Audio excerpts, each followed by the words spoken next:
Hey aspirants, welcome back to professional banking. स्वागत है आप सभी का। कैसे हैं आप सभी? तो गाइस, जैसा कि आप सभी जानते हो कि इस वीडियो में मैं आपके साथ द हिंदू के कुछ इंपॉर्टेंट डेली वोकैब्स का डिस्कशन करता हूं, तो उसी सिलसिले को हम कंटिन्यू रखेंगे और आज 82 जेस में एंटर कर चुके हैं। तो वीडियो शुरू करने से पहले कुछ चीज़ें मैं बताना चाहूँगा कि जैसे कल मैं लाइव सेशन रात में ले रहा था 10 बजे, तो वहाँ पे एक मेरे सब्सक्राइबर है, उनका कमेंट था कि सर क्लोज टेस्ट में काफ़ी प्रॉब्लम आती है जब वर्ड्स के मीनिंग बहुत ज़्यादा क्लोज होते हैं, तो वहाँ पे दिक्कत होती है हमें चूज़ करने में कौन सा वर्ड चूज़ करें।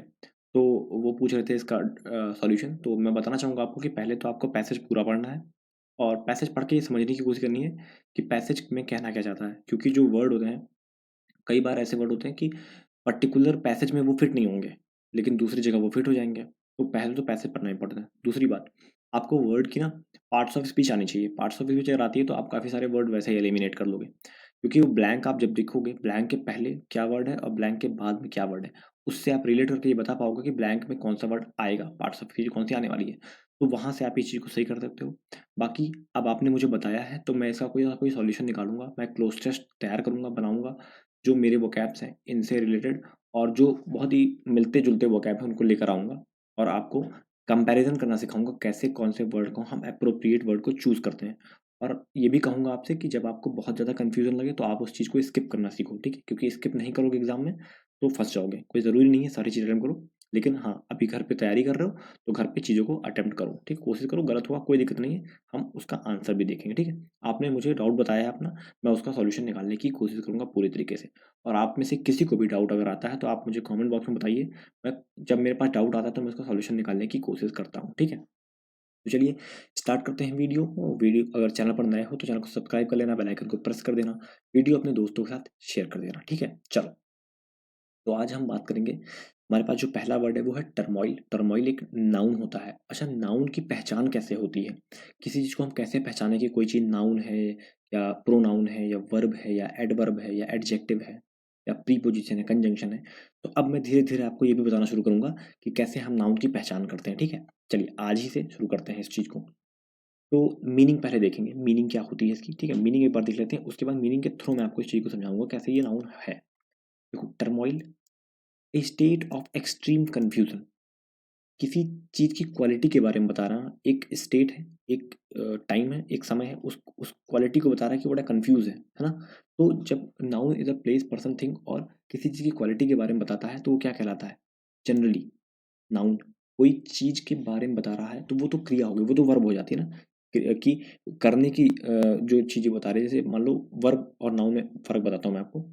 वर्ब क्या होता है? जब किसी कार्य के करने का एहसास हो रहा हो, आपको कोई काम किया जा रहा है। लेकिन टर्मोइल में ऐसा कोई वर्ड यूज हुआ है कि करने की चीजें बन रही हो? नहीं ना। देखो ध्यान से, a state of extreme confusion, एक स्टेट है, एक टाइम है, उसका क्वालिटी बता रहा है कि बड़े कंफ्यूज्ड है, ठीक है? तो वो नाउन हो गई। अच्छा, क्वालिटी तो एडवर्ब बताता है, लेकिन एडवर्ब वर्ब की और नाउन दोनों की क्वालिटी बताता है, लेकिन जनरली वो वर्ब की क्वालिटी बता रहा होता है, ठीक है? तो हम इससे कंफ्यूज नहीं करेंगे वहां से, ठीक? नाउन को समझेंगे। नाउन किसी चीज का नाम हो सकता है, किसी प्लेस का क्वालिटी बता सकता है, ठीक है? किसी इंसान का नाम हो सकता है। कोई नाउन का डेफिनेशन सिंपली आप जो है उसको पढ़ो ध्यान से 3-4 बार, तो आपको समझ में आएगा नाउन क्या होता है, ठीक? चलो, अनसर्टेनिटी और लैक ऑफ ऑर्डर, ठीक है? कोई चीज़ ऑर्डर में नहीं है, उस चीज़ के बारे में बता रहा है, तो ये यहाँ पे टर्मोइल नाउन हो जाएगा, ठीक है? एक शब्द में कहें तो उथल-पुथल, एक स्टेट है वो उथल-पुथल है, काफ़ी ज़्यादा अनसर्टेन है, वो हो गया टर्मोइल, ठीक? सिनोनिम की बात करें तो कन्फ्यूज़न में है और डिस्टर्बेंस है, ठीक है? एंटोनिम की बात करें तो काम और पीस हो जाएगा, ठीक? ये भी क्वालिटी बता रहा है, काम और पीस भी नाउन हो जाएंगे, ओके?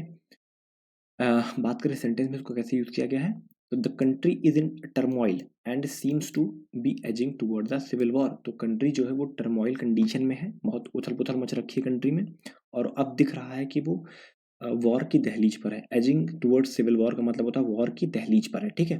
ऐसा बोल सकते हैं आप। चलिए नेक्स्ट देखते हैं, अगला जो वर्ड है वो है परसीव। परसीव वर्ब है। अब वर्ब क्या होता है? वर्ब होता है जो चीज, मतलब कोई ऐसा चीज जो किसी काम के होने का संकेत देता हो, वो वर्ब कहलाता है। तो कोई चीज होना, तो लास्ट में ना का यूज करोगे आप, कि काम करना है, जाना है, आना है, खाना है, पीना है, ठीक है? ऐसा बोल सकते हो आप। तो यहाँ पे ना लास्ट में आएगा, वो ज्यादातर चाहते होता है कि वो वर्ब होगा, ठीक है? देखो, टू नोटिस और रियलाइज समथिंग मतलब किसी बात को नोटिस करना या महसूस करना, है ना? करने की बात हुई तो वो कहलाती है वर्ब, ठीक? तो परसीव एक वर्ब हो गया। अनुभव क्या? करना, अनुभव करना, ठीक है?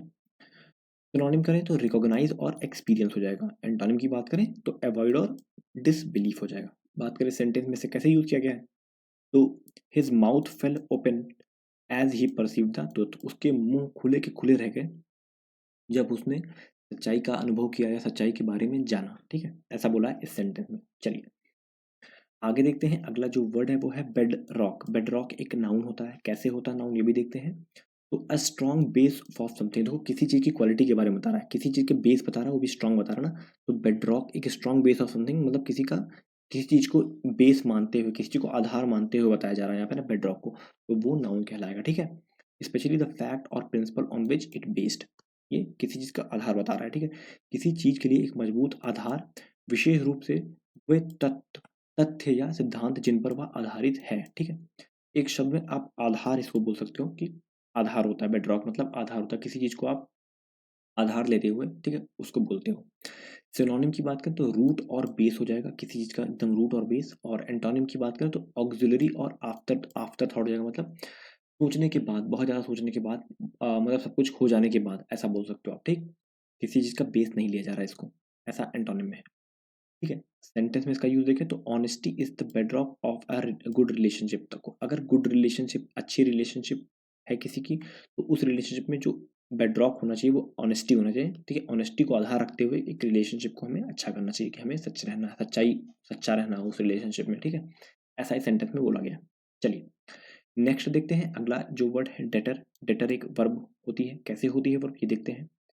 to make somebody decide not to do something especially by telling him or that it would have bad result, मतलब किसी को ये बात कहना, देखो किसी को कुछ करने का फैसला करने के लिए विशेष रूप से यह बताकर कि उसे बुरा परिणाम होगा, मना करना, किसी को ना करने, मतलब किसी को कुछ ना करना, कोई किसी को मना करना, ये भी तो करने की बात कर रहा है ना।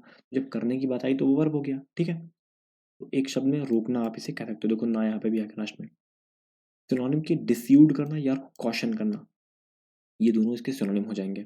एंटोनिम की बात करें तो इनकरेज करना या इंसेंटिवाइज करना, ठीक है, उसे और प्रोत्साहित करना कह सकते हो।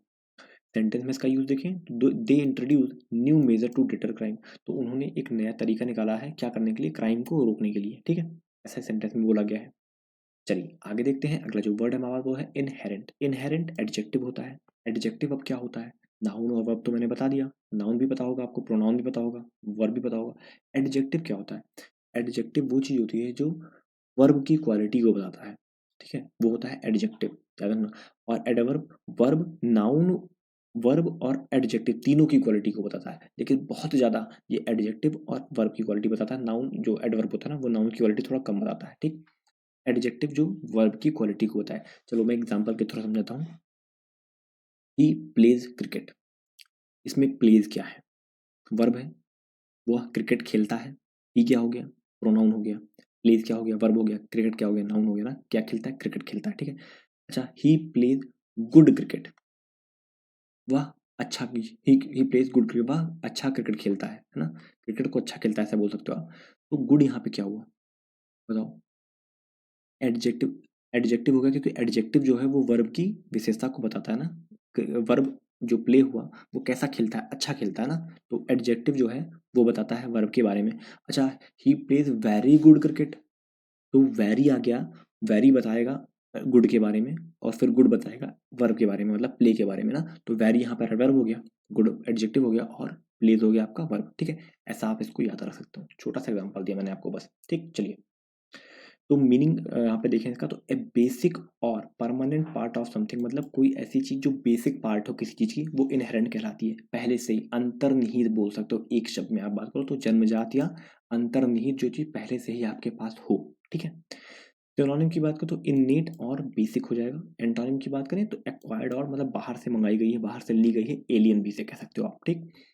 सेंटेंस में अगर यूज देखें, the risk of collapse is inherent in any business, तो जो कोलैप होने का मतलब, कोलैप मतलब कि घाटा होने का, नुकसान होने का, गिर जाने का जो रिस्क होता है किसी भी बिजनेस में, वो अंतर्निहित होता है, जन्मजात होता है। बिजनेस जब शुरू करोगे तो आपको पता होगा कि मैं कोलैप कर सकता हूँ, मैं नुकसान में जा सकता हूँ, ठीक?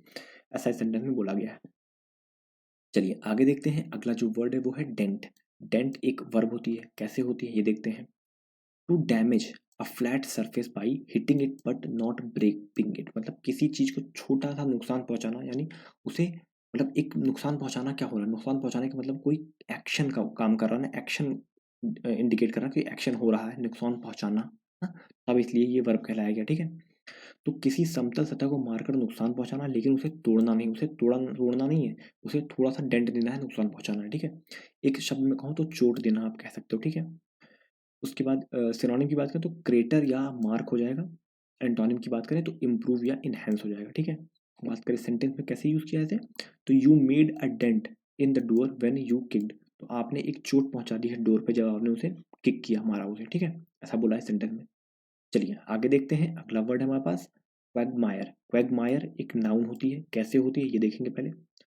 मीनिंग देखो, ए डिफिकल्ट कॉम्प्लिकेटेड और डेंजरस सिचुएशन, देखो सिचुएशन की क्वालिटी के बारे में बता रहा है कि डिफिकल्ट है, कॉम्प्लिकेटेड है, तो वो क्वैगमायर कहलाई ना, कि नाउन की क्वालिटी, किसी चीज की क्वालिटी के बारे में बता रहा है, तो ये क्या हुआ, एक नाउन हो गया, ठीक है। एक कठिन, जटिल या खतरनाक स्थिति, ठीक। एक शब्द है तो कठिन स्थिति आप बोल सकते हो उसको, ठीक है। सिनोनिम देखें इसका तो प्रेडिकामेंट या टेडियस, मतलब कोई चीज बहुत ही ज्यादा, टेडियस मतलब होता है उबाऊ, कोई चीज बहुत कठिन है, ठीक है। प्रेडिकामेंट मतलब कोई चीज बहुत कठिन है, ठीक है। और टेडियस मतलब कोई चीज उबाऊ है, मतलब अच्छी नहीं है, बेकार है, ऐसा बोल सकते हो आप। एंटोनिम की बात करें तो फ्रूटफुल है और प्लीजेंट है, ठीक है। सेंटेंस में यूज देखें तो so individuals who can translate complex term and navigate the quagmire are in great demand, तो जो वह लोग, जो लोग कॉम्प्लेक्स जो टर्म होती हैं, कॉम्प्लेक्स जो चीज़ें होती हैं उसको ट्रांसलेट कर सकते हैं, अनुवाद कर सकते हैं उसका, और नेविगेट कर सकते हैं कठिन चीज़ों को, कठिन परिस्थितियों को, कठिन चीज़ों को वो नेविगेट करके खोज सकते हैं कि क्या चीज़ें प्रॉब्लमेटिक हैं, उनकी डिमांड इस वक्त बहुत ज़्यादा बढ़ी हुई है मार्केट में, ऐसा बोला है इस सेंटेंस में, ठीक है। चलिए आगे देखते हैं, नेक्स्ट वर्ड है हमारे पास इम्प्रोपैरिटी। इम्प्रोपैरिटी मतलब पहले तो ये नाउन होता है, टी वाई लास्ट में लगा तो जाहिर सी बात है वो नाउन ही होगा, ठीक है, 100%। उसके बाद देखो, मीनिंग इसका है बिहेवियर और action that are morally wrong और नॉट अप्रोप्रिएट, तो एक्शन के बारे में बता रहा है, कोई चीज, कोई एक्शन जो खराब है, तो एक्शन की क्वालिटी के बारे में बताया तो नाउन हो गया, ठीक है। व्यवहार या कार्य जो नैतिक रूप से गलत या उचित नहीं है वो होता है इम्प्रॉपरिटी, इम्प्रॉपेरिटी, पैरिटी होगा, ठीक है, इम्प्रॉपेरिटी, सॉरी मैं थोड़ा प्रोनाउंसिएट नहीं कर पाया इसको सही से। अनु अनुपयुक्त कह सकते हैं, अनुपयुक्त कोई चीज उचित नहीं है, ठीक है, अनुचित कह सकते हो आप इसको एक शब्द में, ठीक है। सिनोनिम की बात करें तो मिसकंडक्ट या डिसऑनेस्टी हो जाएगा। एंटोनिम की बात करें तो डेकोरम या डिग्निटी हो जाएगा। डेकोरम मतलब एक औहदा, जिसे बोलते हैं ना कि हमारा एक डेकोरम है, ऐसा बोल सकते हो आप, ये चीज ऐसी होनी चाहिए, ठीक है, डिग्निटी होनी चाहिए, ठीक है। सेंटेंस में यूज देखें तो she was unaware of impropriety of her remark, तो वो बिल्कुल भी नहीं जानती थी कि वो जो बोल रही है उसका क्या रिस्पॉन्स होने वाला है, जो उसने बोल दिया है उसका क्या रिस्पॉन्स निकल के आएगा, वो बिल्कुल अवेयर नहीं थी उस चीज़ से, उसने जो बोला उस पर वो अवेयर नहीं थी कि क्या होने वाला है इसका रिस्पॉन्स, ठीक है, ऐसा इस सेंटेंस में बोला गया है। चलिए आगे देखते हैं, अगला जो वर्ड है हमारे पास डेलिबरेशन। डेलिबरेशन नाउन होता है, आई ओ एन लगा है तो नाउन हो जाएगा, जाहिर सी बात है, T I O N, I O N last में नाउन लगा, ठीक है।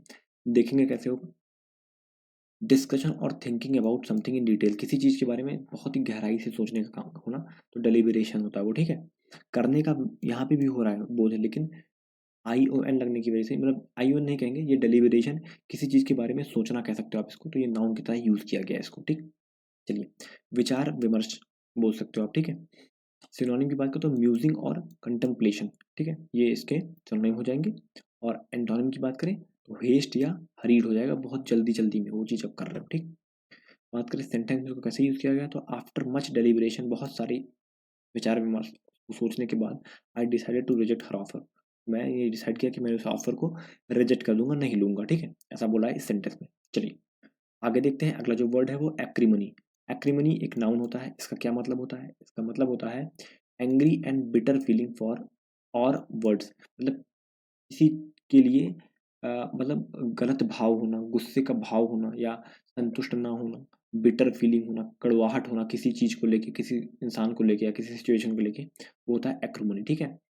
गुस्सा या जलन एक शब्द में आप इसे कह सकते हो। सिनोनिम की बात करो तो बिटरनेस या फिर डिससेटिस्फाइड कह सकते हो आप, ठीक है। और एंटोनिम की बात करो तो लव और अफेक्शन हो जाएगा। बात करें सेंटेंस में से कैसे यूज़ किया गया है, तो the whole area was poison by anger and acrimony. तो जो पूरा पूरा का पूरा एरिया था वो पॉइजन कर दिया गया था किससे, एंगर गुस्से से और एक्रिमनी से, ठीक, गुस्से और जलन के भाव से भरा हुआ था पूरा का पूरा एरिया, वो पूरी जगह थी, लोगों के अंदर आक्रोश भरा हुआ था, गुस्सा भरा हुआ था, ऐसा इस सेंटेंस में कहा गया, ठीक। चलिए, तो गाइज आज मेरे पास इतने ही वर्ड थे, दो इंपॉर्टेंट वर्ड आपके लिए लेकर आया हूँ, एक है इम्प्रॉपेरिटी और दूसरा इनहेरेंट, ठीक है। कोशिश करिएगा एक सिनोनिम एक एंटोनिम दोनों के कमेंट बॉक्स में कमेंट करने की, और साथ ही एक सेंटेंस बनाने का कोशिश भी करिएगा, ठीक है, कमेंट बॉक्स में, मैं उसमें रिप्लाई करूंगा आपका, ठीक। चलिए, फिलहाल वीडियो में इतना था, वीडियो अच्छा लगा हो तो लाइक कर देना, चैनल को सब्सक्राइब कर लेना, बेल आइकन को प्रेस कर देना, वीडियो अपने दोस्तों के साथ शेयर करना बिल्कुल भी मत भूलना। ये मेरा टेलीग्राम चैनल है, इसको ज्वाइन कर लो, जितनी भी पीडीएफ और लिंक होती है सभी यहीं जाती है, ठीक। चलो, मिलते हैं नेक्स्ट वीडियो में, तब तक के लिए thank you and God bless you all.